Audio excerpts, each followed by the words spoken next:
মেয়েদের প্রধান কাজের মধ্যে একটা কাজ কি জানেন? রান্না। রান্না হচ্ছে একটা শিল্পের মতো। আপনি যত মানে সুন্দর বা একদম মন দিয়ে রান্না করবেন, সেই রান্নাটা আসলে অনেক চমৎকার হবে। আমি মনে করি কি, রান্না এমন একটা প্যাশন, সেটা আপনি মনে করেন, অনেকে বলে কি রান্না করতে অনেক গরম লাগে, এইটা লাগে সেটা লাগে, কিন্তু না, আপনি যদি মন দিয়ে একটা জিনিস করেন না, সেটা অবশ্যই আপনার সাকসেস হবে। সে রান্নাটাও এরকমই, যে আপনি মন দিয়ে এটাকে খুব যত্ন করে করেন, সব কাজই একটু হার্ডওয়ার্ক। আপনি যে এই রান্নাটা করে মজা করে খাবেন, তখন কি করবেন? আপনার শান্তি লাগবে, কিন্তু এটা করতে তো কষ্ট।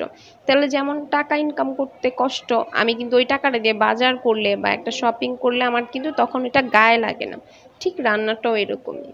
তো এই যে দেখেন, আজকে একটু মাছের ঝুড়া করতেছি, আমার অনেক দিন ধরে মাছের ঝুড়াটা খেতে মন চাচ্ছে।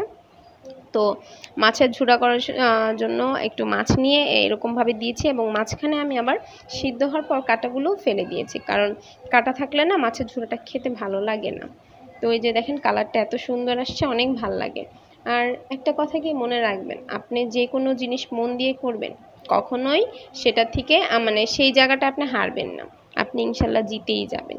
তার জন্য যে কোনো কাজ মনোযোগ দিয়ে করবেন, তাইলে দেখবেন ওই কাজটাতে আপনি সাকসেস